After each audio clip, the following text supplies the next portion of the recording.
మీరు ఆయనతో కలిసి ఉన్న 10 ఏళ్ళు, ఆయన దగ్గర ఉన్న 10 ఏళ్ళు, మీ ఇద్దరు అంత దగ్గరగా ఉండటం, మీరు ప్రభాస్‌కి ఆయన స్టార్‌గా ఎదిగిన తర్వాత గూడా మీరు ఆయన దగ్గర ఉండటం వల్ల కొంతమందికి గిట్టలేదని అది డెఫినెట్గా ఉంటుంది సార్.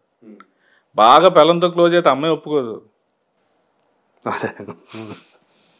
బాగా నేను ఇంత పెంచాను, ఆడికి ఇన్ని చేశాను, వచ్చింది మొత్తం ఇంకా ఆడి ఇష్టం, ఆడు తల్లినే మర్చిపోయాడు, ఆడి కేటికి బర్త్డే గుర్తులేదు, అది లేదు ఇది అంటాం. Common thing sir. అదే. అవి నేను పట్టించుకునే స్టేజ్ నాది కాదు అసలు. ఆయన అసలు అంటే ఎప్పుడైనా ఎవరైనా చెప్పుడు మాటలు విని కానీ ఇంకో రకంగా కానీ మీ మీద ప్రభాస్ కోపడ్డ సందర్భం? అది నాకైతే తెలియదు, మీకు తెలిస్తే నాకు తెలియదు, కానీ నాకు ఎప్పుడు అలా లేదు. అంటే చెప్పేవాళ్ళు ఉంటారు కదా. ఉంటారు, డెఫినెట్గా ఉంటారు, వినాలి కదా మనం ఫస్ట్. మీ దృష్టికి అయితే ఎప్పుడు రాలేదు? నాకు అలాగే మాకు ఎప్పుడు లేదు. మాది ఫెయిర్ రిలేషన్ అండి, నథింగ్ కాంట్రాక్ట్ బేస్డ్. ఇక్కడ ఏంటంటే ఇది ఇలా ఉంటే ఇలా ఉండాలి, ఇలా ఉంటే ఇలా ఉండాలి అనేది కాదు. అదొక నది ప్రవాహం అనేది ఒకసారి ఆ గంగా యమున నది ఎక్కడో స్టార్ట్ అయ్యి అలా దాటి దాటి దాటి దాటి వెళ్ళిపోయింది అన్నట్టుగా వెళ్ళిపోవడం తప్ప పర్టికులర్ మా ఏరియాకి రా అమ్మా, నువ్వు ఇక్కడి నుంచి ఉండమ్మా, ఇది మన తాలూకు వాళ్ళది, ఇది మన జిల్లా వాళ్ళది, ఇది లేదు. ఈ కండిషన్స్ నామ్స్ మాకు లేవు, అది ఎప్పటికీ లేవు, ఇప్పటికీ రావు. ఎందుకంటే నాకు సిస్టమ్ తెలియదు. అదే. అంటే ఎప్పుడు మీకు ఇంకా చాలు అనిపించింది? అంటే మీరు వదులుకున్నారా లేకపోతే ఆయన? వదులుకోవడం అంటే వదులుకోవడం కాదు సార్. ఇప్పుడు నేను వరుసగా సినిమా షూటింగ్లో అక్కడ ఉంటాను. ఆయన వర్క్స్ ఇప్పుడు మీరు వస్తున్నారు రేపు మార్నింగ్ 10:30కి మూర్తి గారితో మీటింగ్ ఉందని అంటారు. నేను అప్పుడు ఏం చేయాలి? నేను పలానా దగ్గర ఉన్నాను, ఇక వెంకటరావు వెళ్ళి వచ్చారు, మూర్తి గారు వస్తారు, కలిసి వస్తే ఒకసారి అని నేను చెప్పలేను కదా.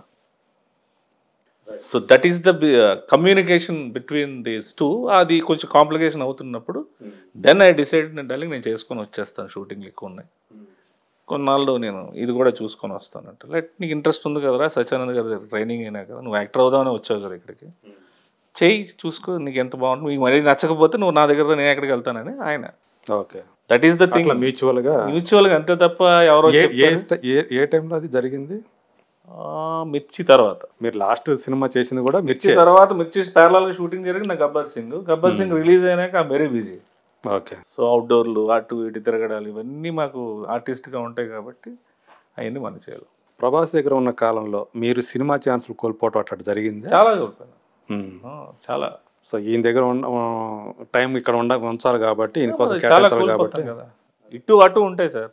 లేకపోతే ఈ పాటికి ఇంకా ఆల్మోస్ట్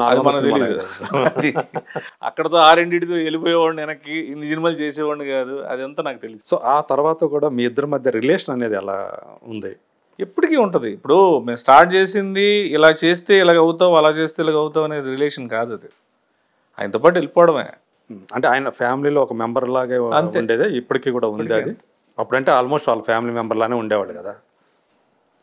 ఈవెన్ కృష్ణరాజు గారు కూడా మిమ్మల్ని అలాగే ట్రీట్ చేశారు అనుకుంటాను. ఆ ఫ్యామిలీ ఇంక అందరు అంతేనండి. ఆయన మనిషి అంటే ఫ్యామిలీ అందరూ కూడా ఆయన మనిషిలాగా చూస్తారు. ఇప్పుడు ఆయన దగ్గర పనిచేసిన కొత్తగా వచ్చిన అసిస్టెంట్ అంటే వాడికి ఇవ్వాల్సిన గౌరవం వాళ్ళకి అలాగే అందరూ ఫ్యామిలీస్ అందరూ వాళ్ళకి అది ఆ కల్చర్ ఉంది. సో కృష్ణరాజు గారు వెళ్ళిపోవటం అనేది ఆ ఫ్యామిలీకి పెద్ద దెబ్బ కదా. మీకు మీరు పర్సనల్గా కృష్ణరాజు గారితో ఏమన్నా ర్యాపో ఉందా? ఏమన్నా జ్ఞాపకాలు ఉన్నాయా కృష్ణరాజు గారితో? ఆయనతో ఎప్పుడు కూడా వచ్చినా నాకు మంత్రి అనేవారు. మంత్రి ఆయన కొడుకేమో రాజు. మంత్రి రా, ఏంటి ఏవో వాగుతావు కదా, వాగు, ఆడి మీద అనకు, నాకు చిరాకు. మరి వాగుతావు కదా వాగు అంటారు, ఆడి మీద అనకంటే నేనేం మాట్లాడాలి సార్ అన్నాను. న్యూస్ చదవాలా అన్నాను. అది కాదు, వేరే చెప్తాను అని చెప్పేవారు. ఆయన ఎక్స్పీరియన్స్ చెప్పేవారు. వాటికి మేము కౌంటర్లు, దీపావళి ప్రతి దీపావళికి వచ్చేవారు అందరితో పాటు. మేము మా ఫ్యామిలీస్, ఫ్రెండ్స్ అందరు ఫ్యామిలీస్ అందరం కలిసి దీపావళి సెలబ్రేట్ చేసుకునేవాళ్ళం. ఇంకా ఆయన పెద్ద ఆయన స్మోక్ పడదని చెప్పి ఆయన సపరేట్ కుర్చీలో కూర్చునేవాళ్ళు, మేము ఇంకంతా ఆడుకునేవాళ్ళం. ఆ తర్వాత ఫుడ్ ఇంకా అసలు చాలా, అంటే ఆయనతో ఏంటంటే మాకు భయం కదా అంత దీనిగా. నేను ఒక్కడనే కొంచెం కోతి టైప్ కాబట్టి మెల్లిగా ముందుకెళ్ళిపోయి ఏదో మీదుగా నా మాటలు ఈ మాటలు ఆడేసి చేసేవాడిని తప్ప బేసికల్గా భయం మనకి. అండ్ సూర్యనారాయణ రాజు గారితో నాకు యాక్సెస్ ఎక్కువ. మెయిన్ నాకు ఆయన బాగా ఇంకా ఆల్మోస్ట్ మార్నింగ్ లెగిసి నేను మాట్లాడే ఫస్ట్ దేవుడు దండం పెట్టుకుని వెళ్ళి మాట్లాడేది ఆయనే నాకు, సూర్యనారాయణ రాజు గారు. సో ఇప్పుడు ఇద్దరు అన్నదమ్ములు ఇద్దరు లేరు. ప్రభాస్ అనుష్క సంబంధించి మనకి చాలా చాలా కథలు తెలుసు. ఈ మధ్య ఫ్యాన్స్ అనేవాళ్ళు వాళ్ళిద్దరికి పిల్లలు కూడా పుట్టినట్టుగా క్రియేట్ చేసేసి గ్రాఫిక్స్ తోటి ఇవన్నీ సర్క్యులేట్ చేయటం ఇది చూస్తుంటే మీకు ఏమనిపిస్తుంటుంది? మీడియా పెరిగిపోయింది. చూసే కొత్త తులసి నాకు తల్లి లాంటిది. నాకు రాశారు, నేను మీతో ఈ గోడు వినిపించుకోవాలా సార్? ఇలా రాశారు సార్, నేను మీకు ఇంటర్వ్యూ చేయాలా? మా ఇంట్లో పిలిచి ఇలా నా మనోభావాలు దెబ్బతిన్నాయి, నా ఇంట్లో నా ఫ్యామిలీతో ప్రాబ్లమ్స్ వస్తున్నాయి, ఆవిడకో ఫ్యామిలీ ఉంది. యాక్చువల్గా ఆమె మిమ్మల్ని హెచ్చరించారు అనుకుంటా కదా, ఇట్లా వస్తుంది చూడు సీన్ అనేది అన్నట్టున్నారు. ఆవిడ నా మెసేజ్ పెట్టారు, ఇట్లాంటివి వస్తాయి, మీడియాలో చాలా వస్తాయి. First of all you should tell the fact of this to your wife. అంటే మీరు కలిసి ఇంటర్వ్యూలు ఇవ్వటం అది జరిగింది. యాక్చువల్గా ప్రమోషన్ కోసం ఇచ్చిన ఇంటర్వ్యూ అది. మా పాపం వాళ్ళకి మరి టీఆర్పీ రేట్లు లేవో, లేకపోతే ముందు రావాల్సింది 4 వీకుల తర్వాత వచ్చింది. ఆ తర్వాత మన అల్లు శిరీష్ గారి సినిమా ప్రమోషన్స్లో 1 వీక్ వెళ్ళిపోయింది. ఆ తర్వాత ఇంకో అనుకోని ప్రయాణం ఒక సినిమా కోసం వచ్చిన ఇంటర్వ్యూ అది ఆలీ గారితో. నెక్స్ట్ వీక్ టెలికాస్ట్ అవ్వాల్సింది అవ్వాల. అలా 3-4 వీక్స్ తర్వాత టెలికాస్ట్ అయింది. Okay, so almost 1 month. అదేదో మా ఇద్దరు పర్సనల్ ఇంటర్వ్యూ లాగా అది క్రియేట్ అయింది.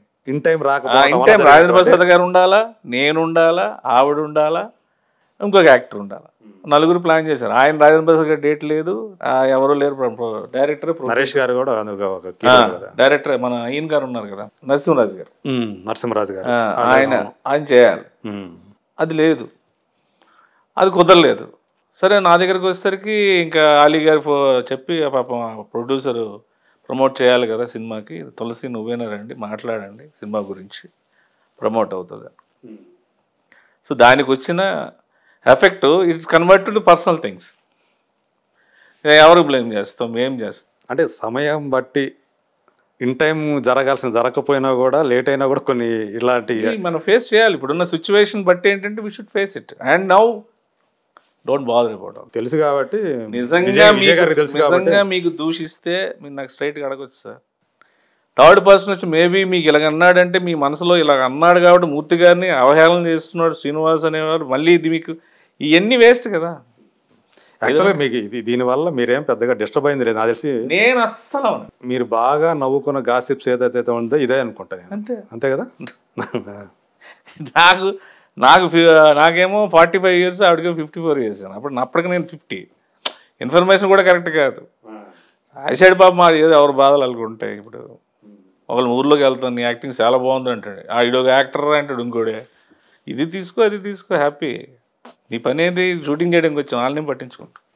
పదాలు తెలియని పెదవులకు అమృత వాక్యం అమ్మ. సంతానలేమి సమస్యతో బాధపడుతున్న ప్రతి స్త్రీమూర్తి బాధను మేము అర్థం చేసుకోగలం. ఫెటినైన్ వరల్డ్ బెస్ట్ ఎంబ్రియాలజీ ల్యాబ్ మరియు జిల్ట్రిక్స్ అలారం సిస్టాన్ని మొట్టమొదటిసారిగా ఏపీ మరియు తెలంగాణలో ఈ నెల 9న ప్రముఖ సినీ నటి స్నేహ, స్పెయిన్ దేశానికి చెందిన international senior embryologist Javier Herrera గారు ప్రారంభించారు. ఈ శుభతరుణంలో రక్త పరీక్షలు, AMH test, RBS, semen analysis, ultrasound scan, follicle scan ఈ నెల 31 వరకు ఉచితంగా అందిస్తుంది. ఫెటినైన్ అంటే సంతానం, 49 అంటే సంతోషం.